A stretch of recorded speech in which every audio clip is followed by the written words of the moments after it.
When everything you've ever known and ever strived for completely disintegrated, and you have to come up from underneath the muck and save yourself.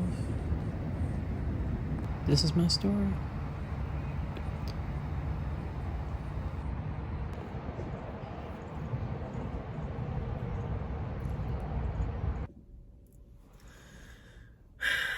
What's up, what's up, what's up? It's Currie Spice back with another video. And you guys haven't seen me in forever. And there's a reason for that. So, first off, I'm going to tell you guys that I have a car. Can you believe it? Oh my God. And that's the car I'm in right now. And I am very excited. So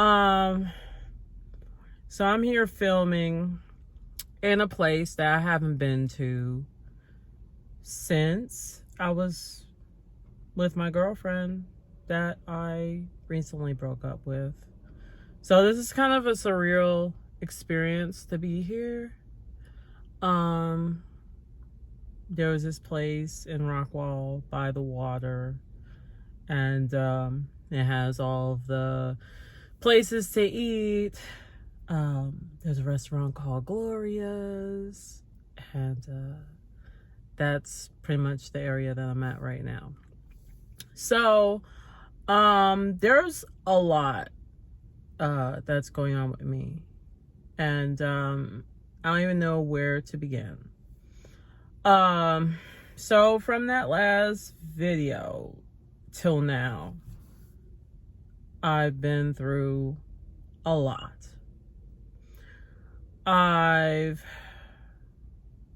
was in a relationship that a lot of you knew about, and I love that girl to death. I still love her to death, but we are both in different spaces in our life. And I publicized a lot of what happened between me and her on TikTok. And it's time for me to move on from that stuff. I don't really want to really publicize it like that anymore. I think it's just time to heal. Like, I'm not saying I don't want to talk about it anymore necessarily, because it still can use some talking about, you know, it still can use a discussion. But it should pose a different discussion about relationships, what exactly in a relationship is considered going too far. There's definitely like the question of maturity on both counts. There's a lot going on with that. And I think part of the reason why I haven't really posted anything until now is because I knew everything was going to be looked at under a magnifying glass. I know certain people would be on my account looking at things and stalking, so to speak. But now that I'm at a point where I don't really care. I'm on social media for a reason, and whoever wants to go on can go on and look at whatever it is they want to look at. If it helps them sleep at night, then okay.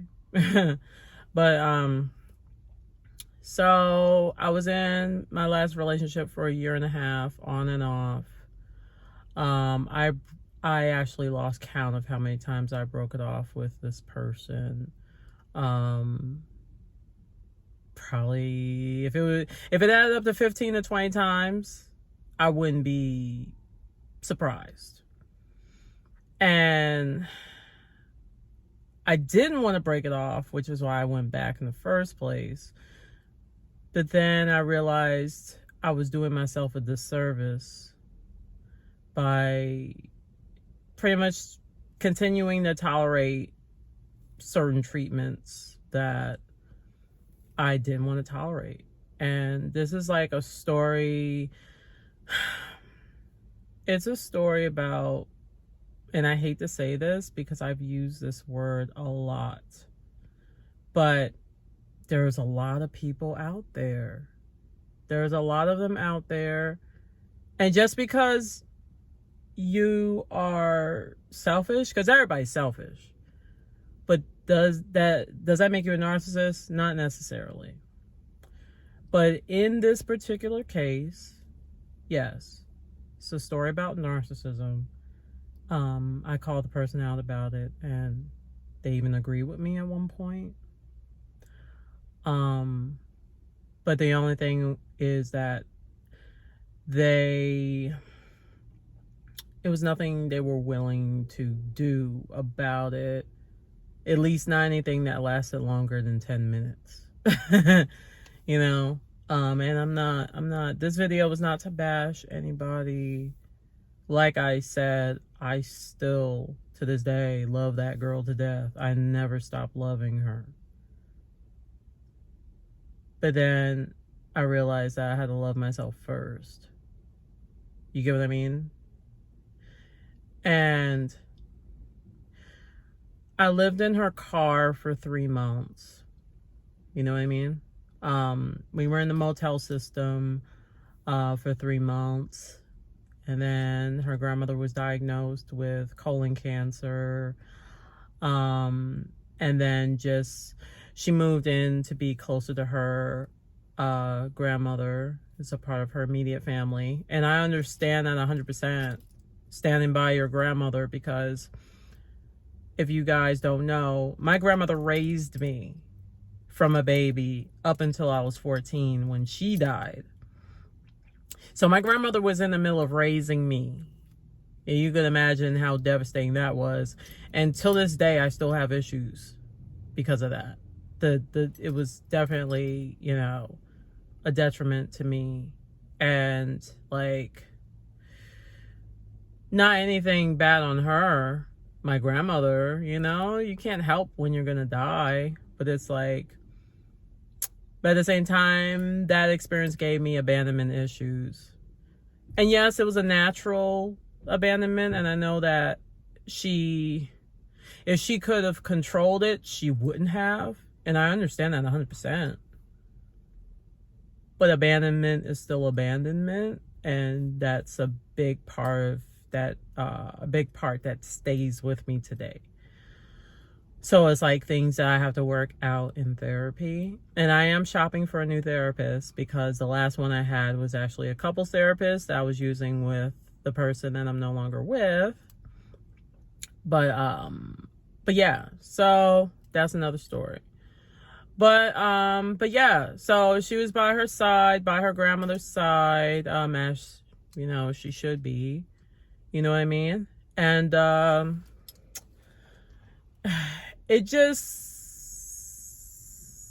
she had a hard time dealing with it. She had a hard time coping with it. And I understood, because like her grandmother was pretty much, had to be probably like her favorite person in the whole wide world. And I get that. I feel it. I get it. So I was standing by her side, you know, left everything behind in California myself, you know, and I went to a state, Texas, went to a state where I knew no one, and ended up getting kicked to the curb, in a sense, by being left in the car for 3 months. But leading up to that car situation was, she was asking her friends and family if, well, mostly it's really family, not so much friend. No, it was mostly friends. Sorry, it was mostly friends, not so much family. But the family, they already made clear where they stood with me, because they're very anti-LGBT. They're high Christianity. Not that there's anything wrong with being a Christian. But yeah, so they're just like, they already knew where they stood with me, whoever knew about me. And but her friends, I don't know, everyone affiliated with her was kind of awkward, because it just felt like they were just tolerating me because she chose to be with me. That was like the vibe. And when I was around, they seemed cool, but then behind closed doors or something different. It was just like a very uncomfortable dynamic, and it just felt like I really just played off the vibe that they were giving me. So if I felt like they didn't want me around, then I treated them like I didn't want them around. So it was like that. So, but yeah, so there was that. And then like I said, going, backtracking. So going back to her parents, to be closer to her grandmother, and that whole process when her grandmother was given 6 months to a year, and she only made it to 3 months after that diagnosis. And it was like, it just happened so fast. And I watched my girlfriend deteriorate with her grandmother, in a sense. She really just curled up under a rock, was depressed, and everything that me and her had planned on doing, as far as getting a place together, working our butts off. It was her working in the moment, because we had this thing where we didn't really want to work for anybody. And I wanted her to teach me how to drive so I could be doing what she's doing, like Instacart. She was mostly doing Instacart at the time. She's evolved to like other platforms now. She's on Uber Eats now. But yeah, so it's like, I wanted her to teach me, and she just didn't want to, because of anxiety reasons. She felt reluctant to even teach me how to drive because of it. And I'm like, but I don't want to work for anybody. Like, can you please teach me, because I want to do what you're doing, And I just feel like, I don't know, it's a lot. It was a lot. And I know I'm jumping all over the place, but it was a lot happening with her grandmother, and she became very distant with me. Very, very distant with me.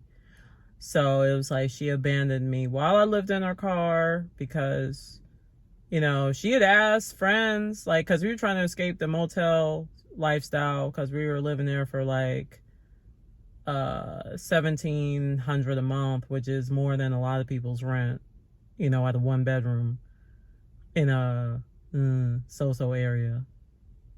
But yeah, so they were just like, it was a lot. So she went back in with her parents. That was the other reason why she went back in to live with her parents. It wasn't just about her grandmother, but it was also just so she can avoid having to pay the monthly, not the monthly, but the daily fee to have a room over her head. And it was mostly on her financially. But then when I can chip in from doing all the online broadcasting I was doing at the time, because I was doing like mostly like social media work, which I've kind of took a hiatus from it as of recently, but I'm thinking about going back to it on another platform. But yeah, so it was just like, I think she couldn't handle adulthood.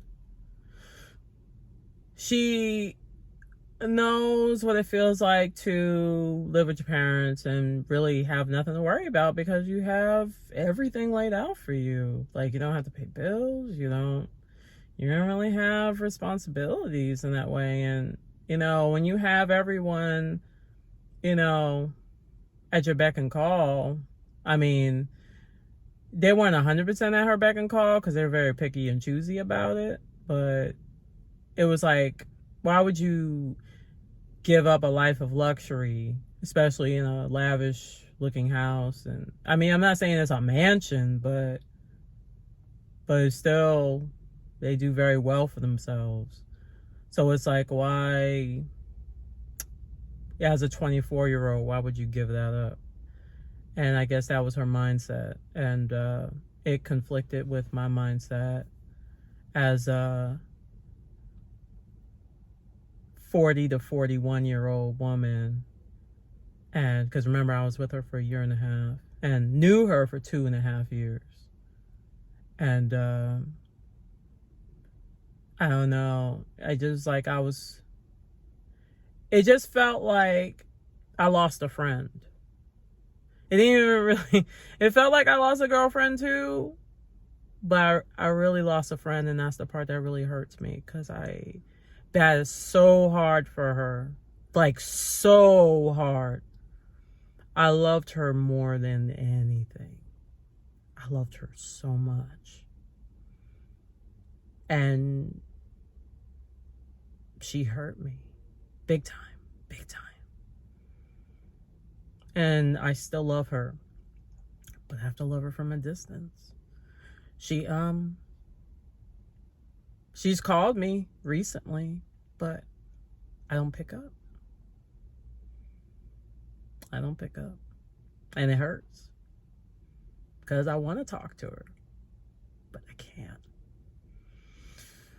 But it's just like, it's hard. It's really hard. Part of the reason why I went back many times, like, when you're in an abusive relationship, when you're a victim of narcissism, it can be hard. Because all you do is make excuses for that person. All you do. And then people tell you, they're like, why do you continue to be in that relationship? Like, why are you doing this to yourself? Like, are you enjoying it? Like, someone even told me that, oh, you must be enjoying it because you're still in the relationship. You know, someone else said something like, once I left her, they said, now you're strong. Like, you weren't strong before, but now you're strong. That kind of thing. And then the other, it's like, I don't get why you're still with her. Like, you don't have to get it. But at the same time, it's like, you're not the one fucking her. I am. You know what I mean? So it's like, you're not going to get it. Of course you don't get it. You're not attracted to her the way I'm attracted to her. Of course you're not going to get it. Some people look at me like, oh, I don't know why. Why are you with her? Like, oh my God. I don't get it. I look at you, then I look at her, and I'm trying to figure out, it doesn't make sense to me. You know, it's like, it's not anything that should make sense to someone. Attraction is attraction. I've always found her attractive. And I know she had a lot of insecurities. And I think those insecurities were really put on her by people around her, heckling her because of her weight, which even back when we were friends, I was like fighting for her and protecting her, because she got people heckling her for her weight all the time. She was constantly being bullied. And then it was like, made me feel like it rubbed off on her, and then it kind of made her into some kind of a bully to an extent, to a small extent, because it's really about power. It's like a power dynamic, you know what I mean? So it's like, of course, someone who has been bullied is going to flip it and start bullying because they're trying to find a way to get that power. You get what I mean? And it's the same thing with narcissism, where it's like narcissists are made. I feel like they're made because it started from childhood, you know? And you're like in a situation where you feel like you're being raised by narcissists, and then you feel so small, you feel so invisible, you feel so neglected. Of course, it's going to turn around if you find someone that you can be a narcissist with. You're going to take advantage of it, right? At least that's the psychology, because it's about power. But then it's like power can be misused. That's the whole point. That's the whole thing about narcissism. But it's like narcissists don't care that they're abusing their power. They just want the power. They don't care that it's gone too far. And the thing about her, the thing about the woman that I was with, that I just recently broke up with, is that she just had this thing where she was just like, she knew what she was doing to me when she abandoned me in the car and just put, like, I get it was a family situation because of her grandmother and everything, but she purposefully took out on me what should have never been taken out on me. I had nothing to do with her grandmother situation. And I actually admired her grandmother because of the high candle that she put, or the pedestal she put her up in. And I could relate because I have my own grandmother that I put a pedestal on. Like, I put her like high up, you know, so I get it. And I went to her grandmother's funeral, even though she invited me, because my girlfriend at the time, she invited me, but then disinvited me. So it was like she wanted me to go, but she didn't want me to go. It was like so weird. But it was really because she didn't want her family giving her shit about it. That's really what it was. But I went anyway because I wanted to pay respects. I wanted to, like, you know, closure and all that. Because I felt robbed of meeting the woman. And it hurt me because it felt like I cried so hard for her at that funeral. You know what I mean? I've cried so hard for her, a woman I didn't even know. And I cried so hard. I cried as if I lost my grandmother all over again. But you know what? At the funeral, I was grieving two things. I was grieving her grandmother, and I was also grieving my relationship. Because she was part of the reason why it didn't work. Like, it didn't, like, you know, her grandmother was the reason why, you know, with her health taking its turn, that completely demised our relationship. And even before that, the hotel situation, even though we were in some weird way doing better as a couple than to an extent, but I felt like all the adulting stuff and worried about the room, if we were gonna have a roof over our head that night, it was like a lot. And I believe it took a toll on her. She couldn't handle it. That's really what it is. She couldn't handle it. And I was trying to, like, keep my girlfriend to be very, how do you say? I was trying to keep it, like, trying to get her to keep her head up. You know what I mean? Like, but she couldn't. She's a very angry person, believe it or not. She's very angry. She complains all the time. And I always try to tell her, like, It's okay. I always tried to save her. That was my problem. I always tried to save her. It's like, it's okay. It's going to be okay. I promise you, it's going to be okay. But it's like, she couldn't hear it. She always had to see the bad and everything. And it became very toxic for me. And I don't even know how I did it for a year and a half. I have no idea how I did it for a year and a half. I guess because I loved her so much. I had so much hope in her. And I was holding on to history. Because like I said, I knew her for 2.5 years. I still love her. I still do.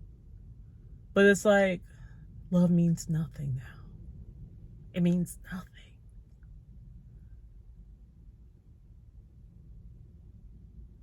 You know? Because love has got us nowhere. Like, so, like I said, escaping the motel situation,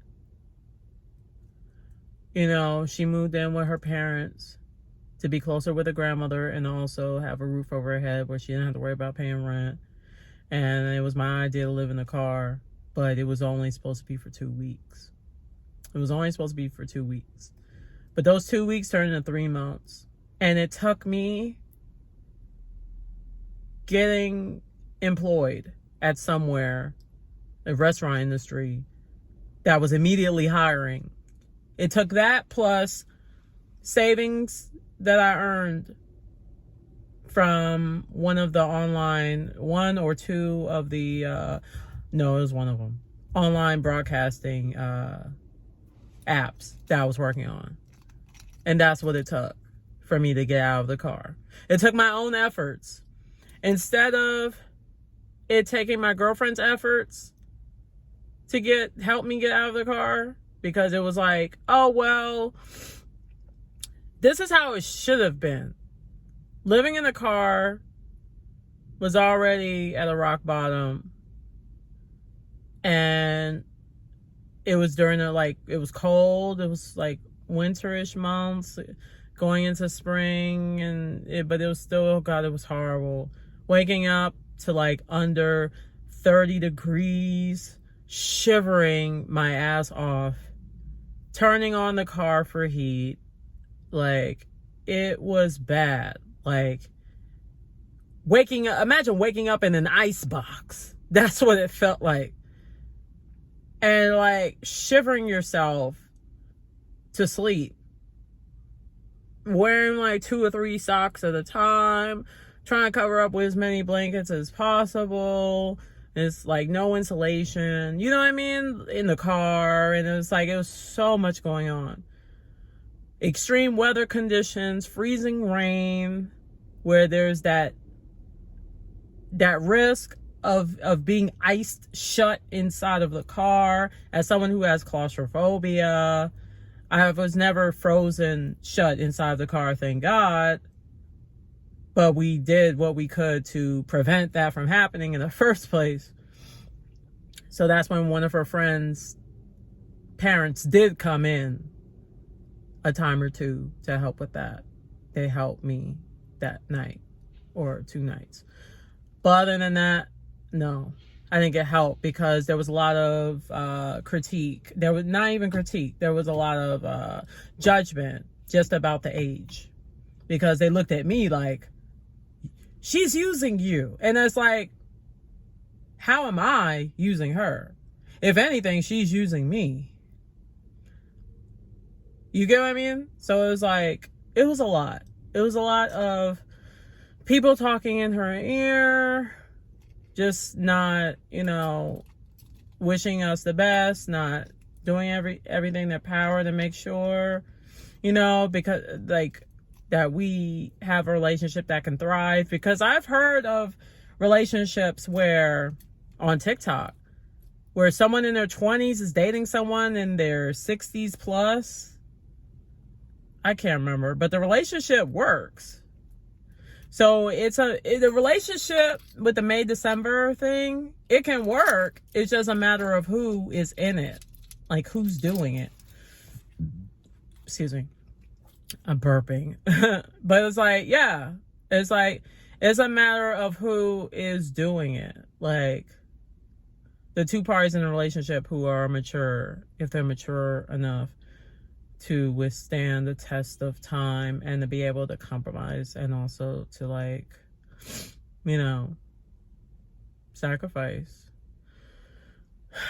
But that was like a big part in that relationship, that she didn't know how to compromise. She didn't know how to sacrifice. It felt like I had to carry the weight of everything, and seemed like she liked it better when I was doing all the work. So it was a lot of like codependency issues there happening on both ends, and I had to find a way to break mine. So it took getting the job, and then I still was trying to find a way for us to, like, you know, get a place together and, like, you know.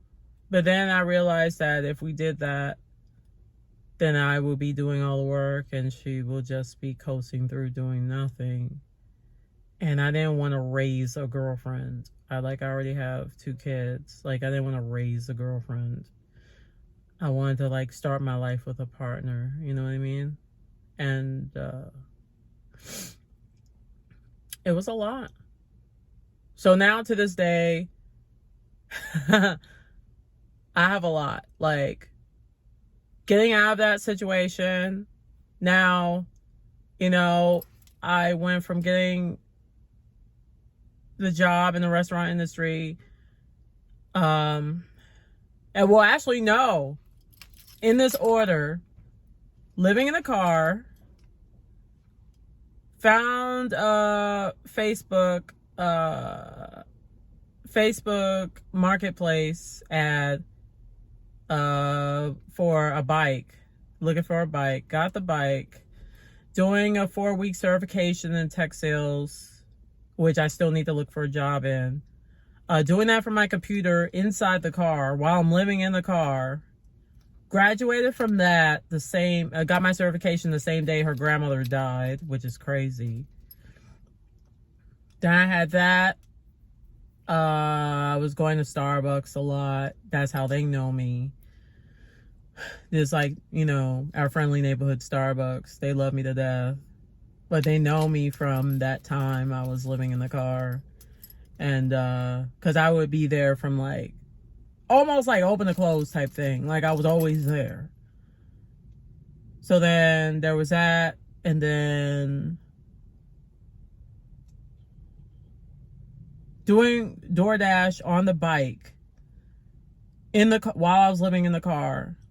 And I could only do that for so much because physical exertion and all that. So then from there, I just kept graduating up.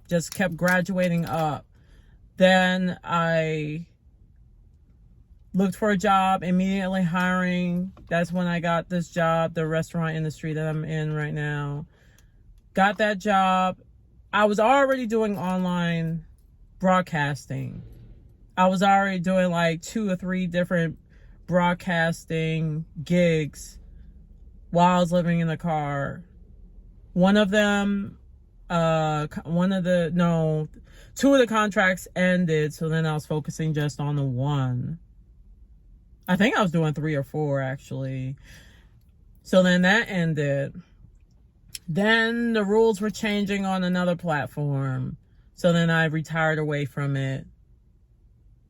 But then I still had the money from it. So then I was really just collecting money. And then, so that money, the last of that money I was able to save to help me, because once I got the job in the restaurant industry, I took the last of the money from the broadcasting. I took that and I put that down on a place, like a room for rent that I used, or a room for rent that I found on Facebook Marketplace. So You know, found the bike on Facebook Marketplace, found the room on Facebook Marketplace. And that's where I'm at right now. But then even from there, excuse me, keep burping. I kept graduating up, right? As we should in life, right? So then I ended up at some point, I get it up like 2 jobs. I went from having 1 job to 2 jobs. Then I was learning how to drive. My girlfriend taught me a little bit. One of my friends at work, at my restaurant job, so she has a brother who taught me one day, but most of it was my girlfriend at the time. She taught me how to drive. Then from there, got my license for the first time. At like 41 years old, got my license for the very first time. I was scared to death of driving. I was scared to death. I never thought I was going to drive, ever.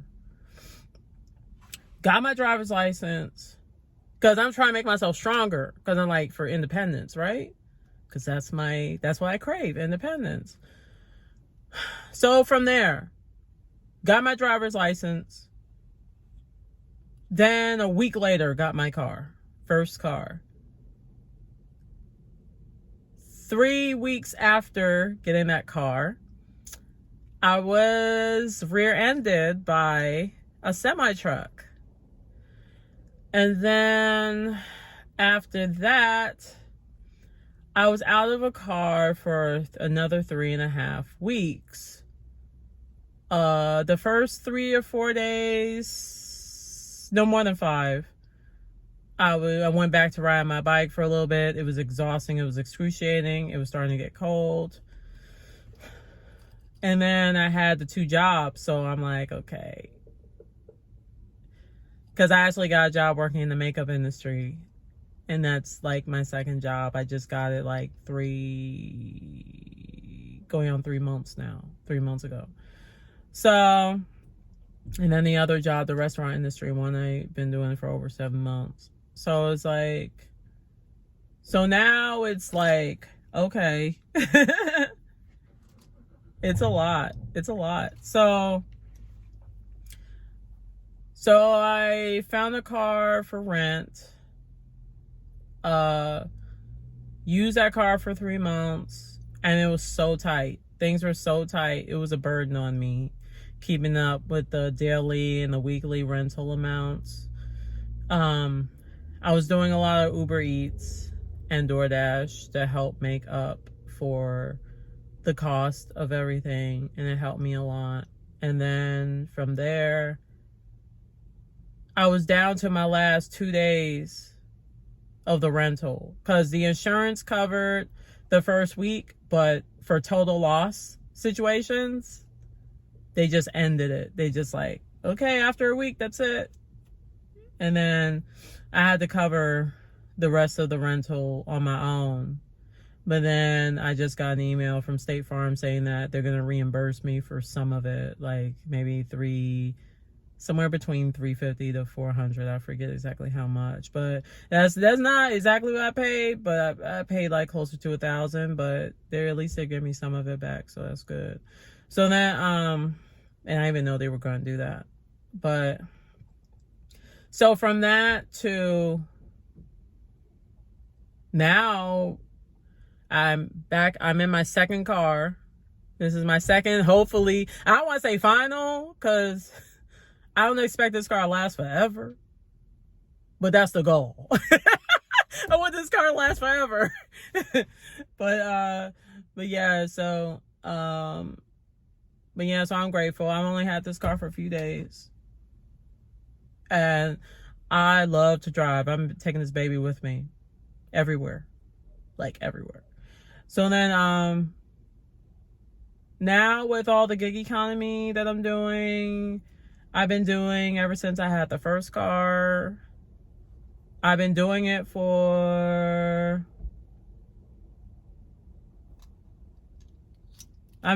since October. Like, on a serious note, DoorDash I've been doing since the bike.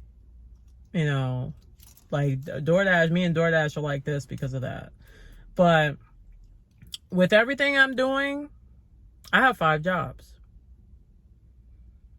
So I went from living in a car for 3 months, living in the motels for 3 months, to living in a car for 3 months, to, by the end of the year, having 5 jobs and 2 car purchases in 2 months. And I'm making more money now than I've ever made, ever. Is there room for improvement? Yes. Because I do not want to be a slave for, I don't want to be a slave to money. And I have this thing right now where I have no time. I gave up all my time. And I felt like I had to do it to make ends meet. Like right now, I'm just here in Rockwall. I'm just chilling. I have today and tomorrow off. I just figured I could do this YouTube video, you know. Do it by the beach. And I might get out and check out the water for a little bit, maybe walk around a little bit, but I just feel like, I don't know, it just felt like the thing I would change right now is I would have more time to do less work. Like, I would have like more time for myself, more money, like passive income, but less, just like less exertion. And that's one of the things I love about the makeup industry, is that there's no exertion. Like, in the restaurant industry, it's a lot of like tedious work. But for job verification reasons, I'm gonna keep everything where it's at until I can get myself more stable. I would love to get my own apartment or my own house. I'm like trying to figure that one out. Cause I want my own space. I want my own space where I can, you know, be happy and, you know, not have rules. And, you know, like I tell myself, and I've told this to friends, like I said, if you haven't made it, if you can't go to your fridge and grab a carton of orange juice while naked, then you haven't made it. You haven't made it in life. And that's my goal. My goal is one day, and I know it's so weird to have a goal like that, but it's my goal to either walk to the kitchen naked and grab orange juice, a carton of orange juice, or any kind of beverage that's in the fridge, and grab it while naked. Because I can't do that now. I have roommates, and I live with my landlord. So I can't do that now. But one day, I will do it.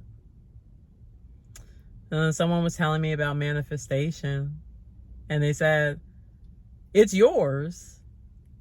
All you have to do is think it and implement the actions to make it happen. But it's yours. It's already yours. It's only a matter of time, you know, before you have it. Tangibly have it. Because I have a friend who pointed out that I got this car pretty fast after the first one, you know. And I was like, that's a good point. That's a really good point. Wow. That's a really good point, because I did not think of that. Because I didn't know if I knew how to manifest. But I do. But it's like,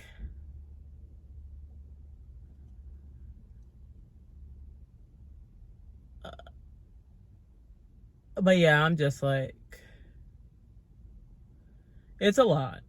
I still want to travel the world. I have a passport I never used. I want to make money and travel the world. And I want to be able to work from my laptop. work from my laptop, and I'll just be able to like not have a boss. That's my goal. And one day I'll make it. So it's things I'm still working on. And working on my confidence. I gotta get myself back to the way I was before the relationship, that last relationship, took everything out of me. And actually I can make that for another video, but like start to talk more about that. But it took everything out of me, and I lost sight of who I was or am as a person. So now it's like trying everything in my power to get all that back. But yeah, other than that, that's pretty much it. I just wanted to give you guys an update, and I know it's a long video, and I apologize, but I'm making up for lost time. But oh my God, it's December, guys. Christmas is coming up, and I have no idea what I'm gonna do. But anyway, looking forward to spicing up your life one episode at a time. Back again. I've been gone most of the year, and hopefully 2023 coming up. Hopefully it's gonna be strong. I know it will. It's gonna be a strong year, and hopefully you'll be seeing more of me. Bye guys, I'll see you. Thank you, and I love you. I appreciate all of your love and support more than anything. Like, you have no idea. It really means a lot. I love making an impact on people, everyone. And I love it when people make an impact on me. So I forgot to mention something. So in a relationship, there was a lot of triangulation. And when I say triangulation, what I mean is just a lot of like flaunting in my face that certain people in her circle were very important. Very, very important people. So it's like that kind of thing where it's like you're dangling someone in my face as though they're more important than me. And then it's like constantly doing that kind of stuff. And it made me feel like, okay. I see where you're going with this. So it's like the constant, like, on the phone and the head laughs, talking to her favorite aunt and cousin for hours on end, and that kind of stuff. Like, laughing more than you should. Like, is a lot of I'm trying to make her jealous type stuff, and that kind of thing. It just became a bit much. So it's not that I didn't want her to have her family. Of course, they're her family. But I think she couldn't quite understand why I had a problem with it, and it was chalked up to be just simple jealousy, and it wasn't that at all. Like, it was so much bigger than that. Like, it should be the balance of they're important, but you're just as important because you're my girlfriend who I'm planning to marry. So at some point you're going to be my wife. So it's like, that was what I was trying to go for. Like, especially we were trying to live together and like do all these like spousely things, if that's even a word, spousely. But you know what I mean. Like, doing all these like marital things, you know, or living like we're married, talking like we were gonna marry because we were committed to each other. And it was like she had these people-pleasing moments and paralyzed of fear that her family would abandon her. And then it became more of, I have to choose them because if I don't, they're gonna outcast me, and I'm sorry. but it's going to cause you to be on the back burner. And that's just how it is, kind of thing. And that was the part where it was too much, because it was the reason why I spent my last Christmas, 2021, I had spent completely alone in a motel room because of that kind of stuff. So I just wanted to say that. Like I said, I'm not bashing anybody. I'm just like trying to paint a picture as to what happened. I know family's important.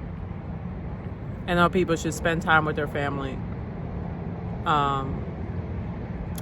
When their family's toxic and they're also trying to destroy their relationship, and they're anti-LGBT, and they're very pro-Christianity, and they're very conservative, and you find that you can't be the kind of person that you want to be when your family's around, because you're bending backwards against your will. Like you're willingly bending over backwards against your will, if that even makes sense, to like live, like give them what they want for you. And that was the kind of thing that's like, what? Why aren't you living for yourself? And why are you putting your girlfriend / fiance on the back burner constantly? Like, I mean, it shouldn't be on the back burner at all, but it's like everything has a balance, and there was no balance. So that was one of the problems. I just wanted to mention that.